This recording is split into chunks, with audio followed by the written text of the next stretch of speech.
tackle the critical issues of our time. Right after I was elected mayor, I received an invitation from the White House to join 13 other new mayors from around the country and go to DC. We met with the President's cabinet secretaries. You see, the administration wanted to make sure that we, as leaders in our cities, fully understood the opportunities our communities were offered through the bipartisan infrastructure law. I went and met with these leaders and their staffs, learned about grant funding available for infrastructure, transportation projects, transit, climate action, and workforce training. And as if that weren't generous enough, President Biden joined us and invited us all into the Oval Office. I told him I felt just like Leslie Knope. The bipartisan infrastructure law combined with the Inflation Reduction Act are making historic investments in our communities. Right here in Flagstaff, we've received $32.5 million for our downtown mile transportation projects that will improve pedestrian safety and help our Rio de Flag flood control project.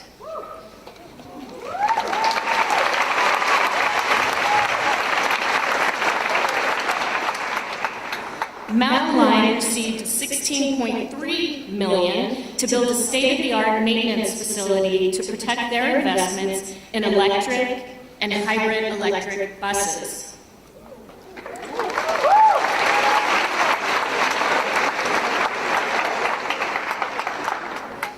Flagstaff's airport, a critical part of our economic development strategies, also plans to receive nearly $3 million to help us build a facility to house our airport snow removal equipment. Let's hear it for snow removal equipment.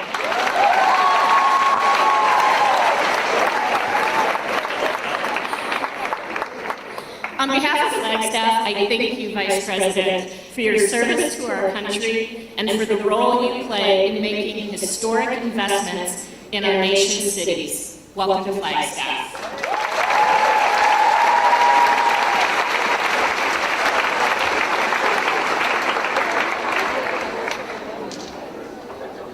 All right, let's hear it one more time for Mayor Becky Daggett.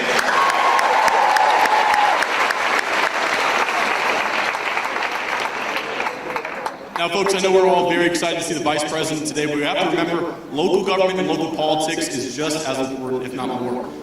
We have to be a part of the conversation, yes. And to have someone as nice as Mayor Becky Daggett at the helm makes it that much more enjoyable to be a part of the conversation and a part of the community. With that being said, let's take it out a bit further to the state level. It is my pleasure to introduce Attorney General Chris Mays.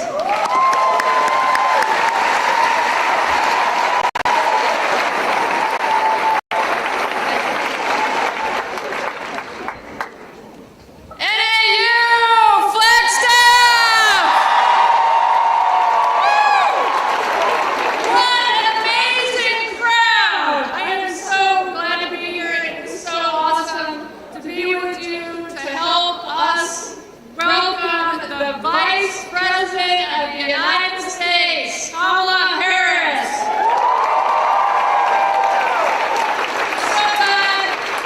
So glad to be here, not just because it's still 100 degrees in Phoenix, but I'm glad to be here with you to support a fierce and lifelong public servant, our Vice President. VP Harris is also a mom, and we know moms get stuff done.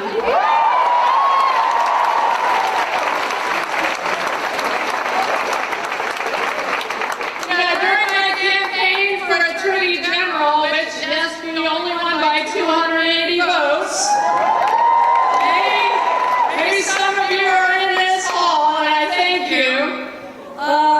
And it proved once again that every single vote matters, right?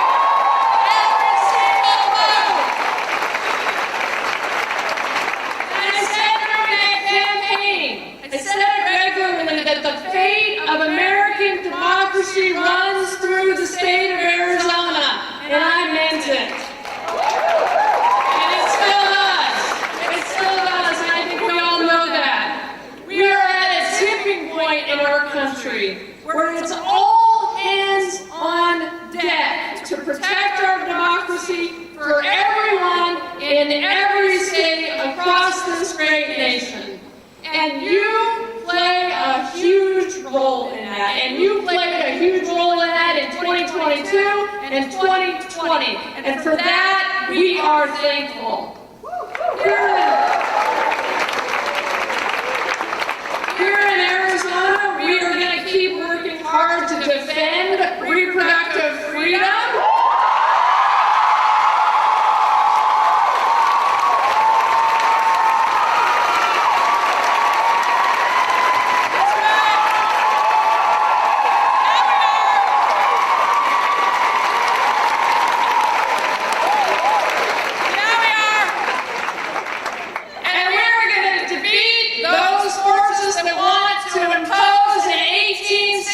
Abortion ban on the people of our state.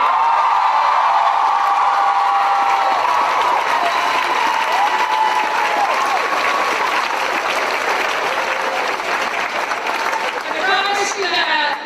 And we're going to fight to ensure that voting remains fair and accessible for everyone, and that our election officials are supported and protected against threats of violence and intimidation.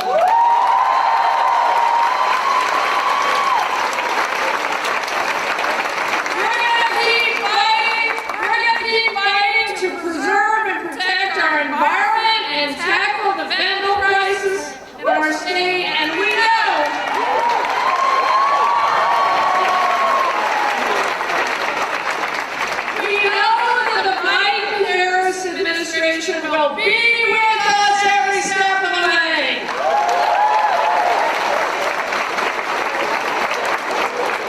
From the bipartisan infrastructure law, which is bringing billions of dollars to Arizona to invest in new roads, bridges, and clean water infrastructure, to the Inflation Reduction Act that the mayor was talking about, the most significant legislation in U.S. history to tackle climate crisis, the Biden-Harris administration is delivering for our state.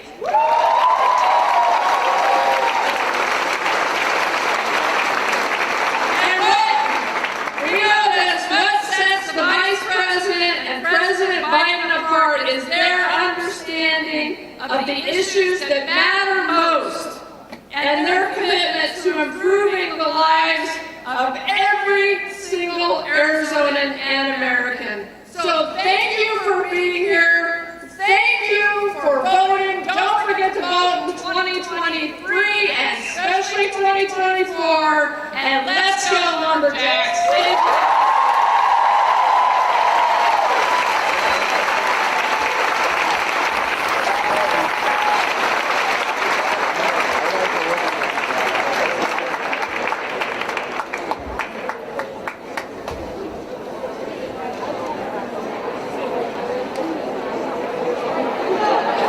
Let's hear one more time for Arizona Attorney General Chris Hayes.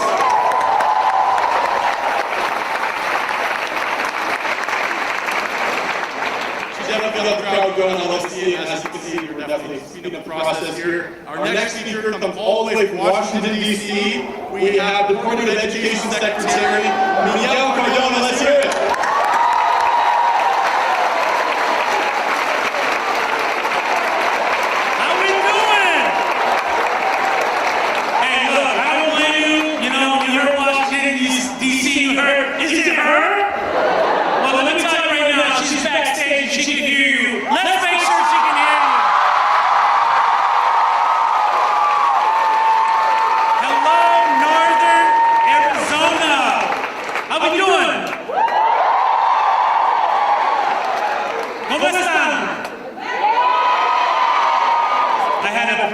Pleasure of meeting the chair of the Board of Regents, Duval, and President Cruz Rivera in the back. And I said, they're pretty cool. I need to meet some students. How are we doing today? Good? All right. I hear there's a little bit of a lumberjack spirit in the house. Is that right? Yeah? Well, look, the Vice President is right. She's excited to come out here. And I'm really thrilled to be here as we're wrapping up Hispanic Heritage Month. Any Latinos in the house? All right. Good, because I plan on using Spanglish. All right.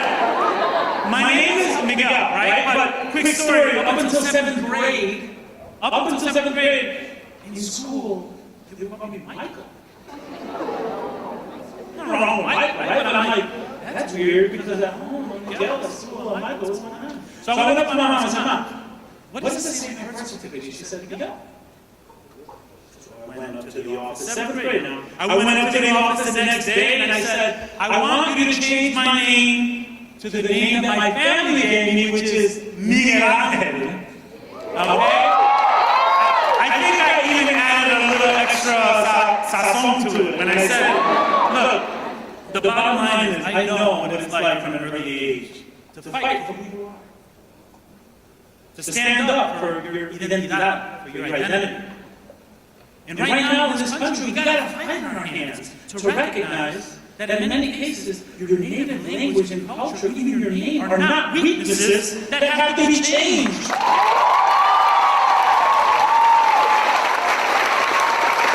My mentality is those are your superpowers. Those are your strengths. So let's be clear, if you speak another language, that's a superpower.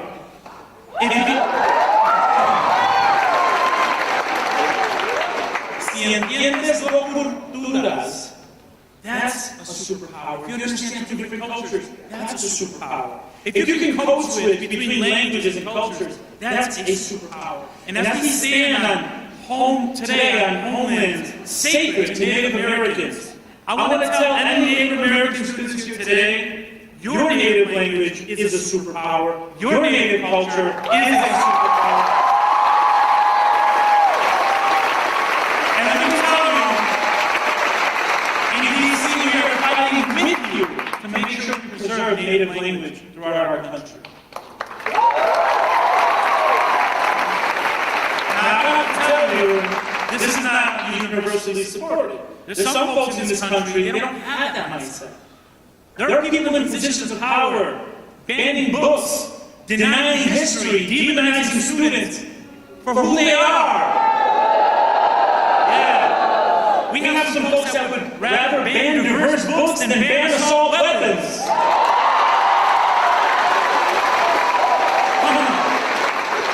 But that's why we're here. We're proud to be here. That's why we're here fighting for our freedoms together. And that's why our Vice President is leading the Fight for Freedom College Tour.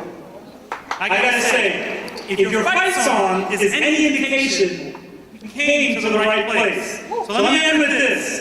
Fight, fight, fight with all your might, for we want a victory tonight. Thank you all. Have a good day.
fellow lumberjacks. Vice President Harris's visit to our beautiful Flagstaff in Flagstaff, Arizona, our beautiful campus in Flagstaff, Arizona, is a testament to the combined influence of our student community. This is a chance to share with policymakers at the highest level what is important to us. As Vice President, she has led the Biden administration efforts to protect the freedom to vote and is leading the first ever White House Office of Gun Violence Prevention.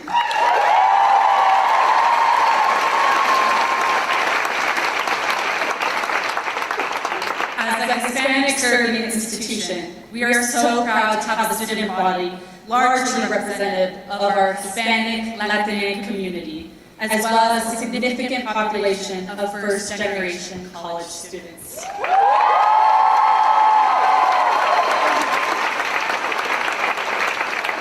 To that end, it's incumbent of us to make our voices heard. I have the pleasure today of introducing today's moderators. Maria Teresa Kumar, born in Bogotá, Colombia, Maria has become an influential figure in Latino voting rights, paving the way for future generations. Maria is the CEO of Voto Latino. Welcome, Maria Teresa Kumar.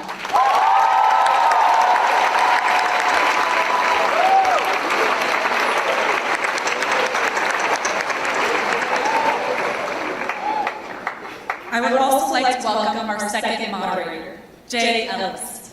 Jay Ellis, born in Sumter, South Carolina, is a prominent American actor, producer, and director who starred in The Game and whose role in the HBO series Insecure earned him the Outstanding Supporting Actor in the comedy series at the 2018 NAACP Image Awards. You may recently have seen him in Top Gun Maverick. Welcome, Jay Ellis.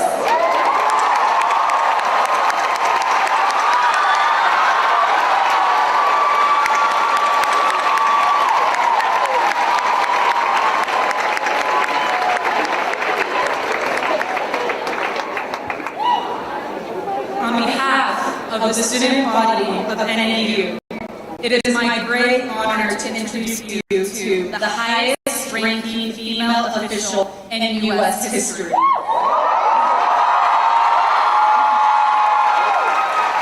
The first woman, the first Black American, and the first South Asian American to be elected Vice President.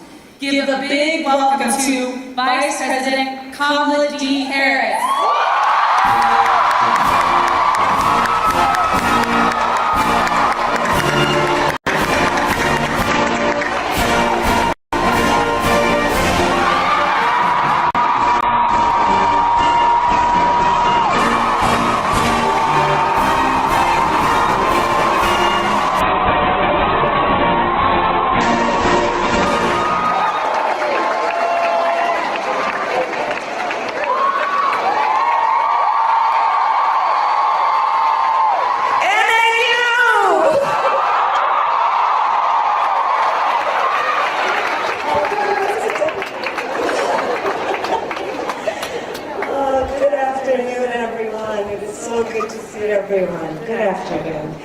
And to my friends, good afternoon. Good afternoon. But can we just give a shout out for President Maria, who is doing this?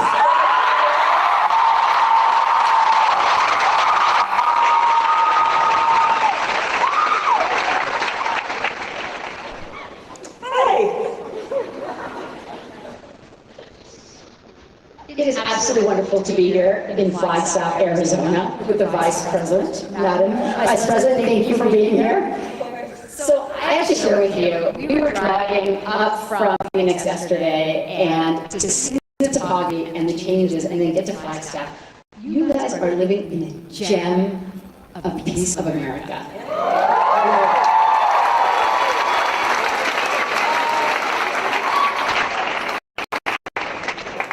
And Madam Vice President, you are traversing all of the country, talking to young people, because it is a core of what we believe in democracy. Is the more young people that participate, they change the country. You've been to Morehouse, You've been to community colleges, trade schools. Now you're here in Arizona, Northern Arizona University, an Hispanic serving institution, because it was a collective effort.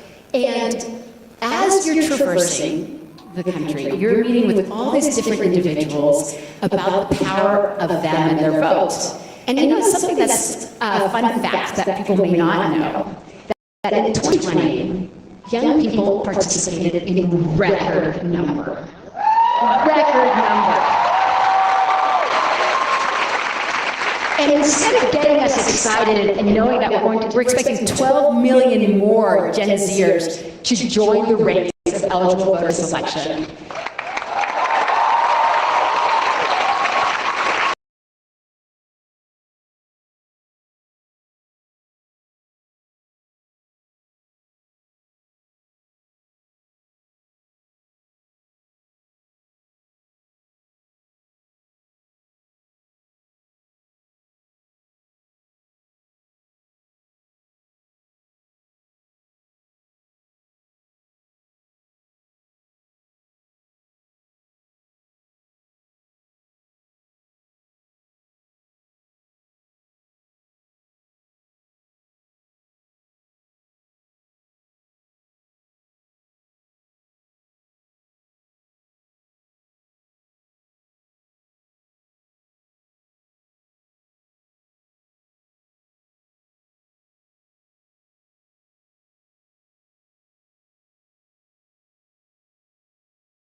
You have been through in your lifetime. You have only known the climate crisis. In your lifetime, you have had to endure active shooter drills. In your lifetime, you witnessed the murder of George Floyd. In your lifetime, you witnessed the highest court in our land take a constitutional right that had been recognized. In your lifetime, you endured through an historic pandemic. And you are still standing and leading, and you are here, strong and saying, I'm not going to leave this stuff up to anybody else. I'm not having it. I'm prepared to lead. That is who you all are. And so I am here to tell you, and I say this as Vice President of the United States, your nation is counting on you. We need you. And personally, I want for you to be able to live your best life. In the midst, as Maria has said, in the midst of what I believe to be a full-on agenda and intention to attack fundamental rights and freedoms, hard-won, hard-fought fundamental rights and freedoms. And so I'm doing this tour to hear from you and to talk with you about what I know you know is at stake, and also to remind you that it doesn't have to be this way. When I talk about fundamental freedoms, fundamental rights, it is the freedom to have access to the ballot box, the freedom to love the person you love openly and with pride.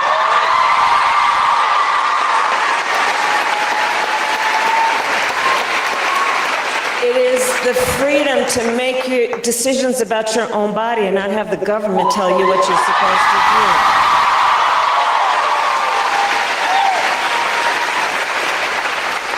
It is about the freedom to live free from fear, from hate, from bigotry, from bullying. And fundamentally, when I think about this issue about freedom, fundamentally, it is about the right to be free, to just be. The freedom to just be. So that's how I think about this tour. That's how I think about what we are fighting for, not against. And that's how I think about your generation and your leadership and why it is so important, knowing that here at this premier academic institution, you've already decided to lead.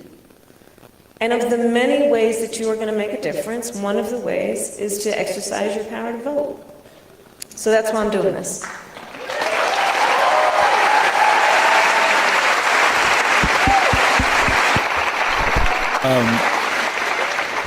Madam Vice President, I don't know if you know this. I know you have 2 billion people in your office who probably tell you 200 million things, and you retain all of it. I know, because I've seen. But I actually spent a lot of time in northern Arizona. I lived in Prescott, Arizona. Prescott like a biscuit. After I graduated from college, so I have spent some time up here with the lumberjacks. And this is a very strong community of folks and folks who come together. And I want to take this moment to make sure we throw some questions out to some students. Julian, if you are Julian Bernhardt. There we go.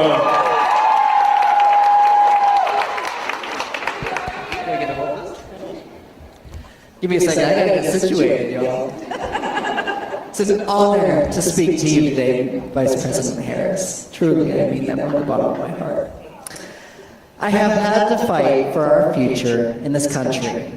From attacks on our democracy to attacks on my individual identity, this story is shared by almost everyone in this generation. However, in this fight, young voters do not feel optimistic about politics or the future. And as an activist, I tell people that hope wins. We must be hopeful about the future and the power we hold. Can you offer some words of hope to young voters in this state about the power of their vote and how we stay optimistic about the future?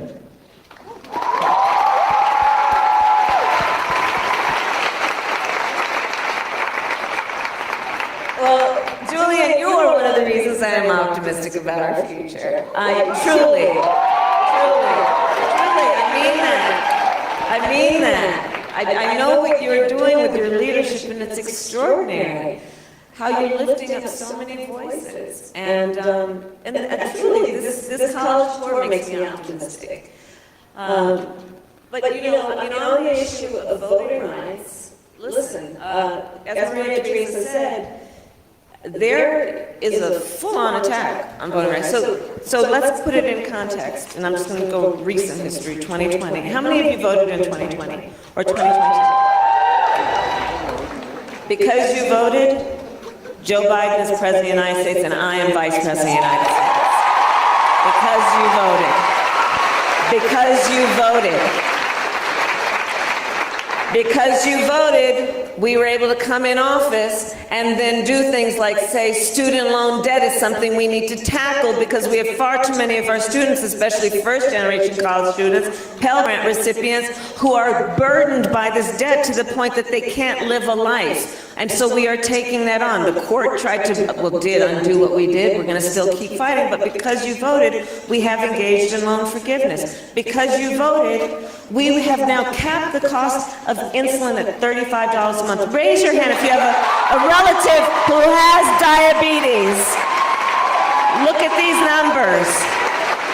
And what that means, Latinos are 70% more likely to be diagnosed with diabetes. African Americans, 60% more likely to be diagnosed with diabetes. And so many of our seniors, and the stories we have heard for years, who have had to make a decision about whether they could pay for their insulin or pay their rent. And we, because you have voted, have now capped the cost of insulin at $35 a month. Because you voted, we took on the issue of lead pipes, which are producing toxic water that our babies have been drinking and having an impact on their health and their ability to learn. We are now on track of getting rid of all lead pipes in our country. Because you voted and said during the pandemic it was not right that if we didn't have access or couldn't afford high-speed internet, we couldn't do our homework. that in the 21st century, access to high-speed internet is not a luxury, it is a right that all people are entitled to. And because you voted, we are now on path to make sure that it is accessible and affordable to all families. Because you voted, we passed the first meaningful gun safety legislation in 30 years, and I could go on and on. But it's because you voted. As Maria Teresa said, in 2020, we had record number of young voter turnout. And here's the byproduct of that. It scared some people. And so you saw that almost immediately after that election, laws were being passed to purposely make it more difficult for people to vote. Can you imagine? Purposely trying to make it more difficult for people to exercise their civic right to have a voice in their government and the future of their country. Laws that have been passed in states like Georgia that make it illegal to give people food and water when they stand in line to vote. The hypocrisy abounds. What happened to love thy neighbor? Period.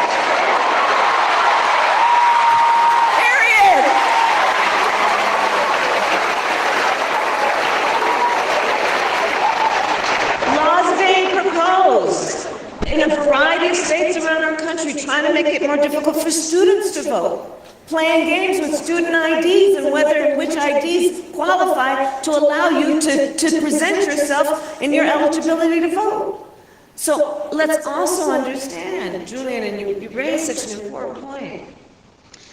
When we talk about the importance of voting, it is absolutely about your voice being expressed through your vote. When we talk about the importance of voting, it is important to remember that generations of people fought and some died for your right to vote. It is also important to remember that is one of the ways that you will make a difference in our country. And it is important to remember that there are some people who are purposely trying to make it more difficult for you to vote so that you won't vote. And so I'm here to say, let's never let anybody silence us.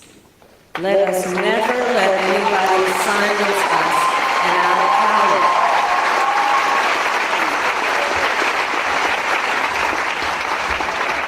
You know, Madam Vice President, talking about that voice and not letting someone silence us. You often talk about how fundamental rights and freedoms are connected. And you know, this makes me think of the LGBTQ community, right? Which is a community that experiences hatred and disproportionate attacks, increasingly, to your point. And this struggle is not new to you. This fight is not new to you. It's something you did in the Bay, it's something you did in Congress, and now, obviously, where you sit today as Vice President. I'm curious, as you travel the country, what are you seeing, and how can we continue to fight? And how can we continue to love thy neighbor and protect our brothers and sisters who are being attacked? So, context, and to your point about my history with this work. First of all, my parents met when they were active in the civil rights movement back in the day. When, you know, they were out there marching and shouting for justice and for equality and for freedom. So I grew up in that movement as a young child who they would take to the marches in a stroller.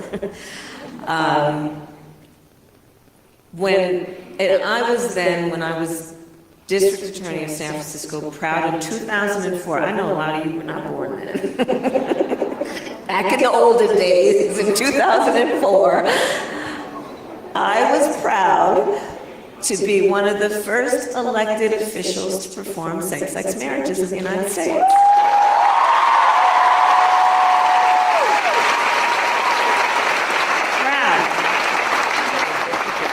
And I will tell you that that was not a politically popular thing to do with many people, including some Democrats.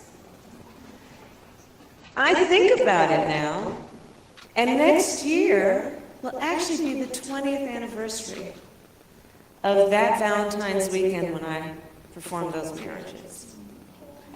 And I think of it in the context of places like Florida, with laws that are about do not say gay, don't say gay, laws that are basically punishing people for being themselves and loving who they love, laws that are having an impact on teachers and telling them what they can talk about in the classroom and who they can love. Because here's the thing, when I think about what's happening in Florida, so 20 years ago, next year, it'll be the 20th anniversary, the young teachers of Florida are in their 20s. And they are afraid in this year to put up a photograph of themselves with their partner for fear they might lose their job. The job of one of the most noble things anyone can do, which is to decide to teach other people's children.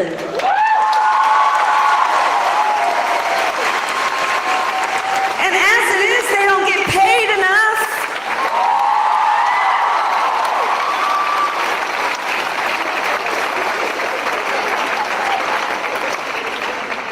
And you see what's happening, the vilification, the intent to, the book bans. Check out the book bans and how many of them are against either an LGBTQ plus author or have subject matter that is about LGBTQ plus subjects and people.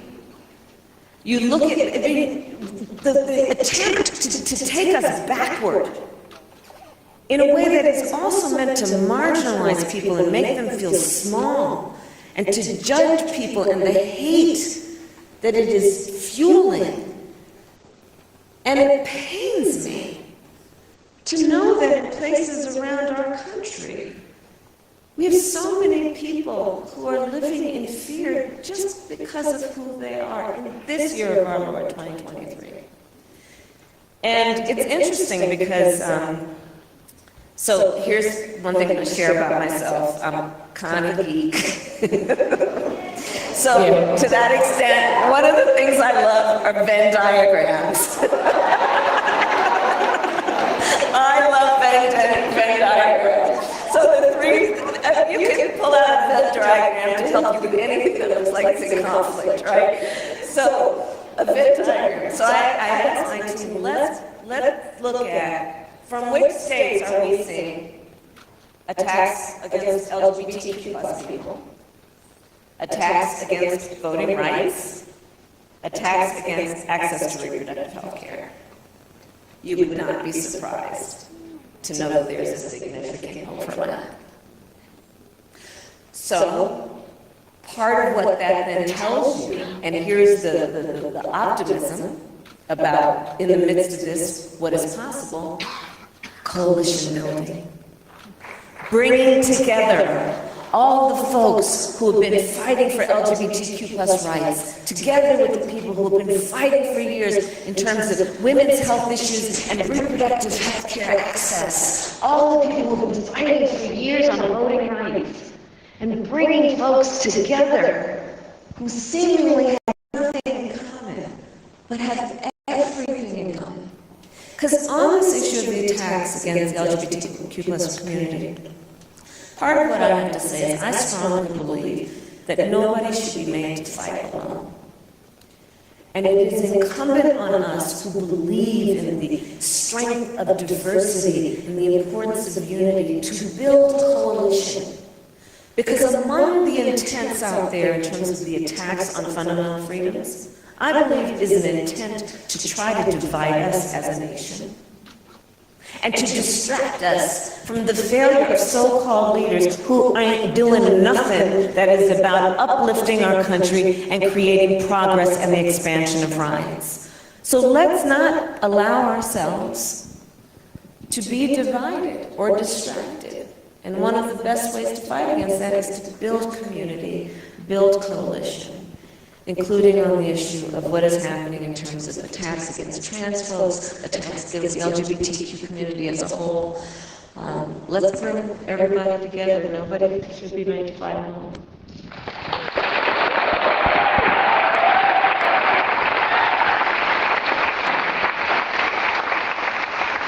Madam Vice President, I think we're going to hear from another lumberjack. Okay. Jonathan Otero. Thank you. Thank you, Madam Vice President. To begin, I must thank you for being a true champion of young voices. As you know, I was studying a little bit of film on a couple of the campuses he visited, and one thing that stayed consistent was to never silence our voices. And so I thank you. Thank you, Jonathan. And I want you as well to honor that today. As a proud Chicano aspiring educator, I must ask a question that relates to the lives and experiences of my students. This administration has continued to deport children and their families while simultaneously building the wall. Children continue to die at the wall because of this country's inhumane policies, much like the policies, crimes and funded against those in Palestine.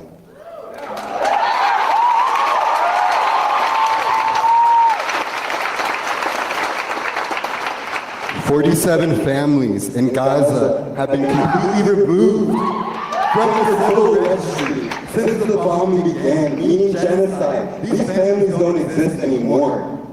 A UN school was bombed last week by Israel, killing 30 students and 11 UN staff. Just today, I know y'all saw the news.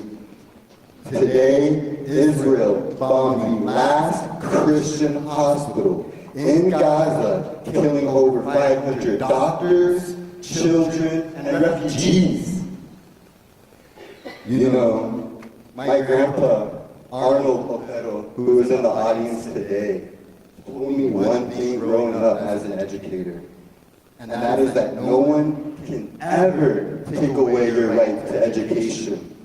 And so I ask you today, Madam Vice President Harris, as an educator, why take away the life of the children in Gaza and at the border, which ultimately takes away the fundamental right of education?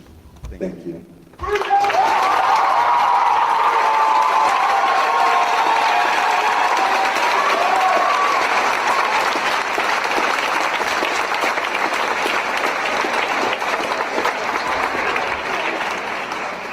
So you brought up a lot of issues, and there's a lot to unpack.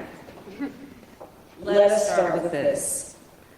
I absolutely understand, and it is my lived experience with the first subject that you raised, to know that this is a nation that was founded by immigrants. I am the child of a mother who came to the United States by herself when she was 19 years old, and I sit here as Vice President of the United States. I am acutely aware of the connection between immigrants and who we are as a country. And I feel very strongly about the importance of always recognizing America's history and current responsibility to acknowledge that. I will also say that it is important that we have a safe, orderly, and fair immigration system. When Joe Biden and I came into office, the first piece of legislation, I think it was the day after our inauguration, that we proposed was pathway to citizenship. And Republicans in Congress have purposely not picked it up because they have decided it is their political best interest to create an issue in a way that they can then politicize and play games with. And play games with the lives of people, many of whom are fleeing or have fled, harm, or just a basic inability to take care of themselves and their families. And part of our immigration system has always recognized the importance of being a place where people who have a legitimate fear of harm can receive and seek their release of asylum. So that's how I feel on the issue of immigration. On the issue of what's happening in the Middle East, I believe that Israelis and Palestinians both deserve peace, deserve self-determination, and deserve safety. I am deeply, deeply affected, as I think we all are, by what we have seen in terms of the loss of life and the violence that has occurred when, first of all, a terrorist organization, Hamas, struck Israel in the way that it did, I think it is important to recognize also the distinction between a terrorist organization, Hamas, and the Palestinian people and civilians. And they should not be conflated. And we must have a response to that in a way that we understand as humans that this suffering that is happening is something we must take seriously. So I appreciate you raising the subject, and I appreciate your leadership.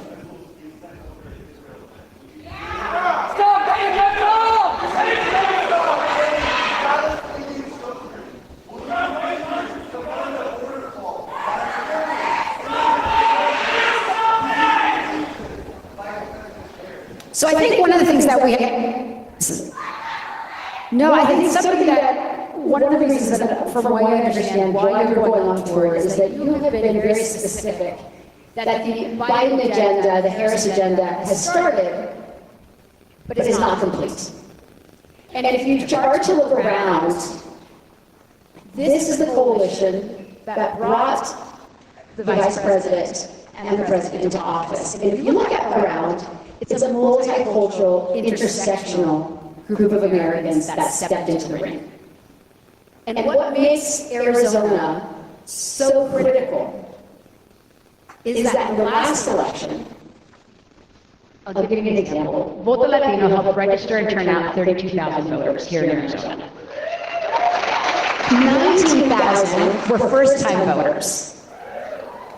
And the state delivered to the Biden and Harris administration by less than 12,000 voters. So follow with me. We're expecting 163,000 young Latinos to turn 18 between now and the next election. And what we know is that that's more than 10 times than the margin of victory in this state.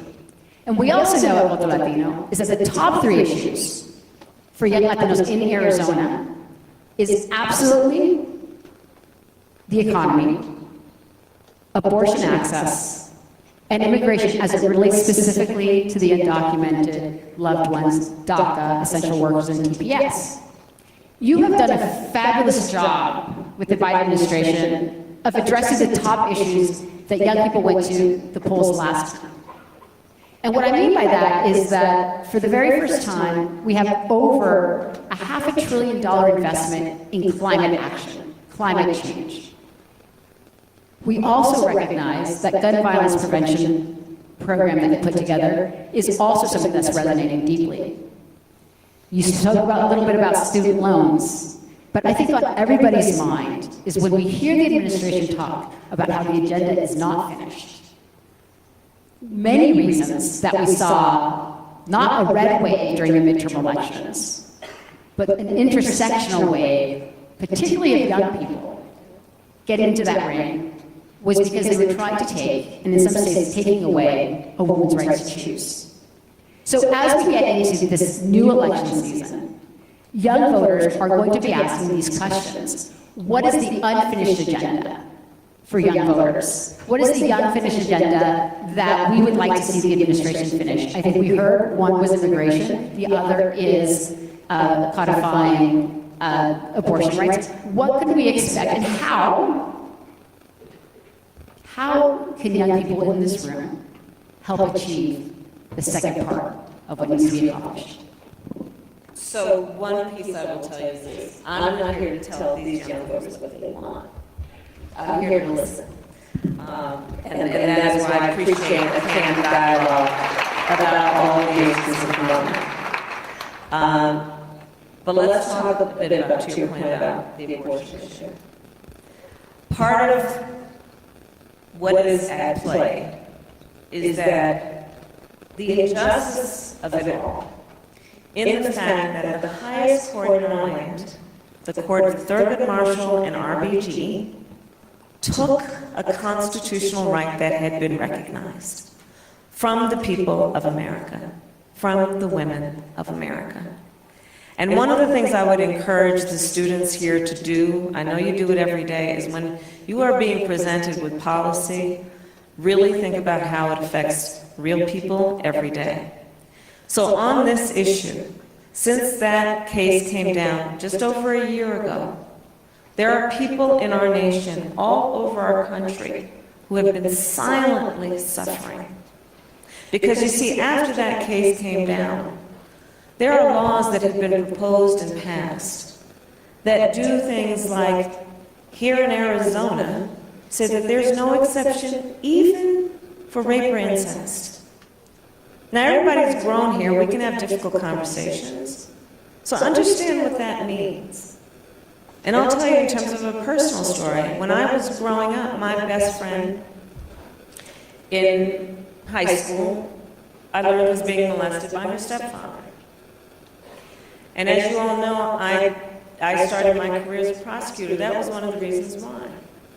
I wanted to do the work that was about protecting women and children from harm. And so I know those kinds of cases. I specialized in those kinds of cases. The idea that someone would propose and pass a law that makes no exception for rape or incest means this. It means that these extremists are telling a survivor of a crime of violence to their body, a survivor of a violation to their body, that what happens to their body next is not their choice. That's immoral. It's immoral.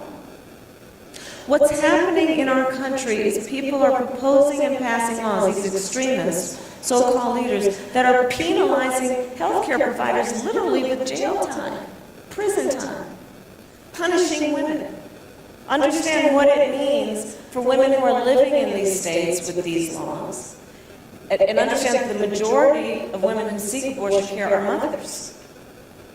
Well, hopefully she has paid family leave, which we can't take for granted. That's one of the things we'll continue to fight for. Hopefully she has paid family leave, sick leave. Hopefully she has affordable child care. Can't take that for granted. We've been fighting for that.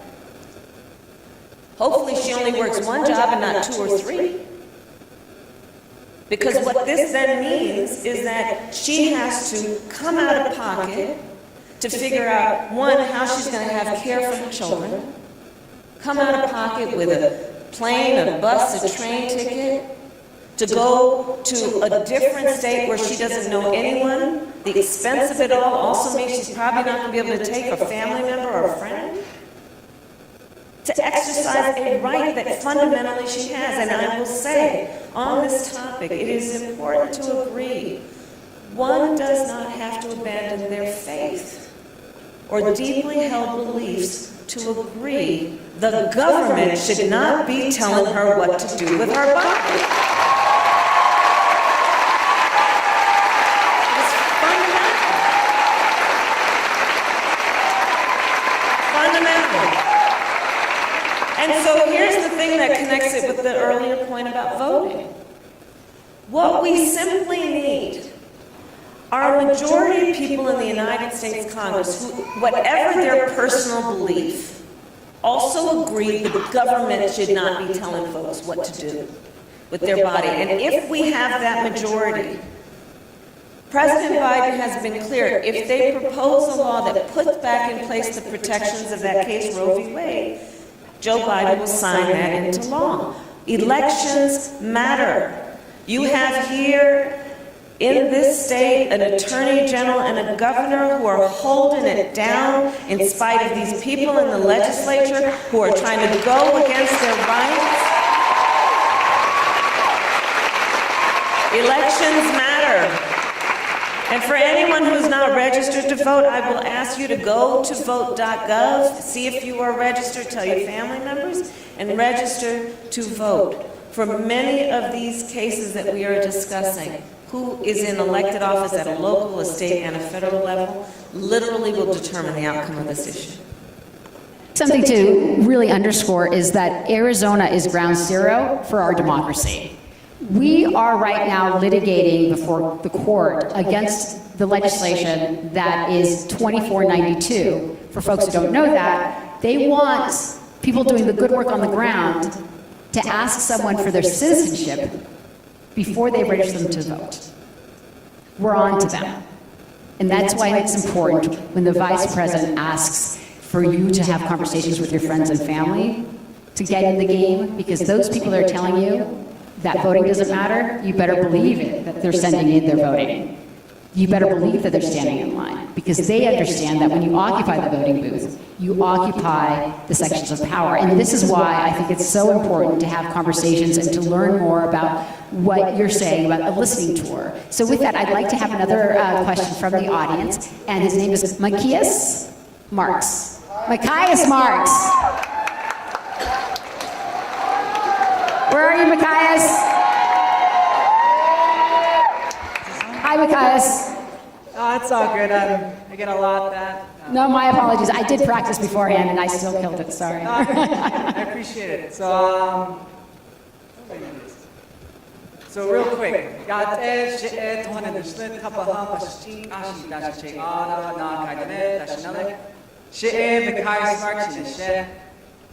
I'm pretty sure you didn't catch that. So let me translate that for you. Now tuned in to the ancestral grades. I am near the water, born from Edgewater. My mother's father is Red Bottom's people, and my father's father is the people's coming. My name is Kai Smarks, and again, it's an honor to be here with all of you. This is a beautiful community, and Vice President, I know what else is line with you. I froze as I shook your hand. I'm like, oh, this is the Vice President. And I was in the same line with the Hope Chairman, and as well as the delegation president. I was just like, whoa, I'm actually here. I didn't think I'd be here.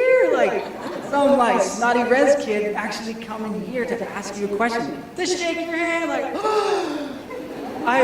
that's why I froze. So thank you again, Vice President. So this question I know reflects a lot of our communities, the communities that we come from, and as well as like the tribal leaderships that you've met today. And I know you didn't get to be like all 14 tribes' leadership, but I'm sure this question pertains to them. We're here on sacred land, and when it comes to like this nation going green, and as well as facing like the climate that is changing and it's impacting all of us, we need to advance to make ourselves more resilient against the climate. And it impacts not only indigenous communities, but communities of color. So in the statement that us going green and becoming more climate resistant, how do we protect sacred sites and communities of color from the extractive industries that are coming in to mine lithium, to mine copper, to mine things that exist in our phones? How do we protect those communities of color, to protect their sacred sites and to protect their homes? And whatever answer you give, I'm sure that is the answer. So thank you. And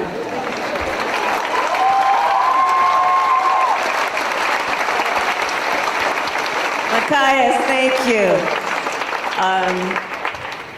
Well, collectively we'll have the full answer. I have part of the answer.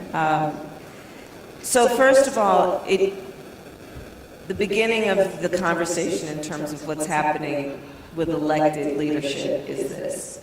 For many, many years, we had people who were obstructing any smart legislation. They were pretending that the issue of the climate crisis was not real. They were literally denying it. And again, as with many of these issues, there is those of us who are fighting for something, and then there are powerful forces often that are fighting against what we need to do in terms of progress. But let me start with this. The native people, the original people of this land, here in this country, taught us something millennia ago that it is important for us to remember. Innovative, creative practices around what we must do to honor and protect this earth. And when I think about the leadership that has come out of these nations, these Indian nations, around this subject, it is something I have always taken very seriously in terms of who we include at the table when we first convened the table as leaders on the issue of the climate crisis. So I want to start with that. Part of the issue that we also have is just dealing with the fact that this crisis is real and we don't have a lot of time. The clock is not just ticking, it is banging. So one of the points of our leadership in coming in as an administration is we took it seriously.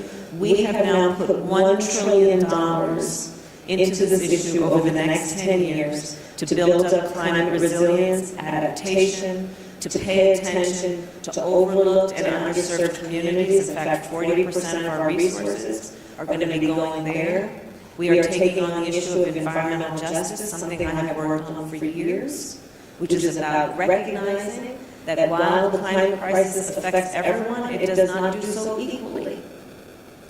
For low-income communities, for communities of color, immigrant communities, they are often hit the worst. Because when you talk about the ability to build up resilience before the extreme weather events, well, the resources just aren't there and historically haven't been invested there. You talk about the ability to bounce back afterward, again, the resources haven't been there and historically have not been there. So whereas higher income communities, communities with high rates of home ownership, can then, if they had to, the home got flooded, they've got insurance, they can pick things back up. For the communities that don't have insurance, that are renters, that are living in low-income communities, the ability to bounce back is so much slower. And what that means in terms of their lives and livelihoods is profound. So all of these are part of what we are doing, including investing in a clean energy economy. And that means the creation of jobs, good-paying jobs, jobs where we incorporate IBEW and the trades unions to help with the training for the work of building back our resilience and our economy in that way. I would also say, again, on the issue of environmental justice, that it is important to see what is happening in our country right now with some extremist leaders who are attacking DEI, diversity, equity, and inclusion. They're doing with that the same thing that they have been attempting to do with woke, which is to turn it into a bad word and turn it against those of us who understand the true meaning. You look at what's happening in states like Florida, where they are undoing DEI, diversity, equity, and inclusion programs, where corporations are starting to shut down a priority on those issues. Diversity is our strength. As a country, always has been. Gets back to the point about immigration. Equity. Well, what is the importance of equity? It's basic, it's this. While we all want to fight for equality, everybody should get the same amount. That doesn't take into account the fact not everybody starts out on the same base. So if you're giving everybody the same amount, but they didn't start out on the same base, they're going to end up behind.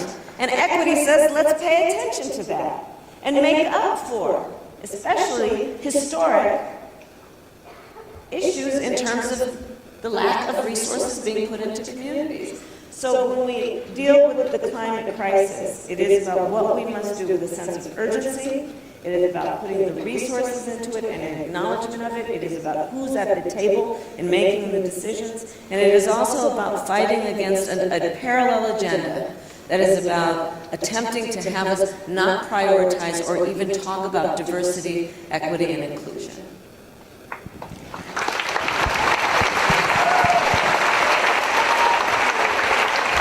Madam Vice President, we've talked about a lot today. Reproductive rights, voting rights, climate, immigration. As you can see, this is an insanely passionate group of young folks. I'm curious, what would you leave them with today? What is the thing that you want all of them to walk out of this room knowing, and to also go, turn to their neighbor and tell them, you know what I mean? What's the word that you want them to walk away with?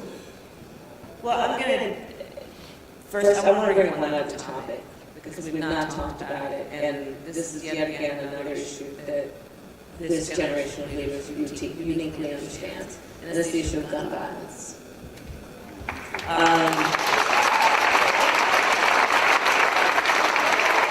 So I'm going to start with this, and it's this students here could indulge me, I'm going to ask you to raise your hand and hold it up for a minute. If at any time between kindergarten and 12th grade you ever had to go through an active shooter drill, and I'd ask the older adults to look around the room and the press to take a look at this. Okay, you can put your hands down.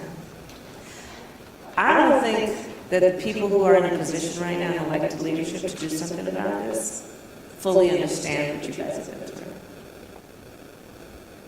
You know, on this subject, I have had conversations with young students who would say to me, well, you know, I don't really like going to fifth period.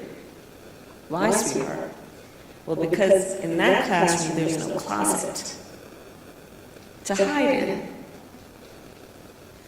What this generation of leaders have gone through in terms of the trauma and fear, that while they're sitting in a classroom and their mind should be open to all that they can learn, and there's some piece of them that also is afraid that somebody might bust through the room with a gun. And I say this and bring this up to again reinforce that when you all start voting in your numbers, this is going to change. And part of the problem and the issue that you will provide the solution for is this. On this subject, there are people who are pushing a false choice, which suggests you're either in favor of the Second Amendment or you want to take everyone's guns away. I'm in favor of the Second Amendment, but we need an assault weapons ban. We need background checks, red flag laws. It's just reasonable. It's just reasonable. It's just reasonable that you might want to know before someone can buy a lethal weapon if they've been found by a court to be a danger to themselves or others. You just might want to know. It's reasonable. And so, again, I say that your role of leadership is going to make all the difference on all of these issues, from climate to what we are doing around social justice policy, what we are doing around immigration policy, what we are doing around voting, what we are doing at LGBTQ rights, what we're doing about fundamental freedoms. And so I'll end with answering more directly your question. And what gives me optimism is all of you. Because you are bold, you are smart, you are courageous. You are leaders, you are acutely aware of what is going on, what's not right, and you have solutions. And so my point in being here is to lift you up, to have folks understand and see, and then also to remind you that you are at a very special time in your life. I mean, I'd ask you also to just look around, and you are sitting next to people who will be lifelong friends of yours. You are sitting next to people who you will be invited to their wedding. They may ask you to be godparent to their children. I know that makes you uncomfortable, but I'm telling you it's going to happen. It's a very special time. It's a very special time for you. And I would just leave you then with a couple pieces of advice. One of it is knowing who the students at NAU are, is to say this. For many of you, you're going to have many experiences you may have already had, where you're going to walk into a room, be it a meeting room, a briefing room, a boardroom, and you're going to be the only one that looks like you in that room, or the only one who's had your life experience. And here's what I want to remind you. I want to remind you to look around this auditorium and hold on to this image and know that when you walk in those rooms, you are not alone. And you carry us all with you, who are applauding your presence in that room, who are expecting you to walk in chin up, shoulders back, carrying the voice of all those who can't be in that room at that time. The second thing I would say to you is that there will be many times in your life when you are being told, oh, nobody like you has done that. Or, oh, you're too young, or they're not ready for that, or it's going to be a lot of hard work. Don't you ever listen to that. I'm telling you, I eat no for breakfast. I don't hear no until the 10th time. Don't hear no. Don't ever hear it can't be done. Because that gets back to the original point of this tour. which is that you have a right to live your best life. And you must know that it doesn't have to be this way when we see injustice, when we see those who are attacking liberty and freedom. It doesn't have to be that way. And then I guess my last point would be this. You know, when we talk about our freedoms and rights, as much as anything, we're talking about the importance of democracy. And there's a duality to democracy, the nature of it. On the one hand, when democracies are intact, they're very strong in terms of what they do to fight for and protect freedom and right, the freedom of expression, the freedom of association, the freedom to be. They're very strong in lifting people up with their rights. On the other hand, democracies are very fragile. It's only as strong as our willingness, the people's willingness to fight for it. And so know that that's where you come in. And that is why your country and we are counting on you. This is a fight that is born out of love of country and our belief in the ideals on which our country was founded, recognizing we haven't fully reached them yet. But it is incumbent on each of us to fight for those ideals to make them real. And so that's why I'm here. And again, I thank all the leaders who are here for what you are doing. We are counting on you, and we are so proud of you. Thank you.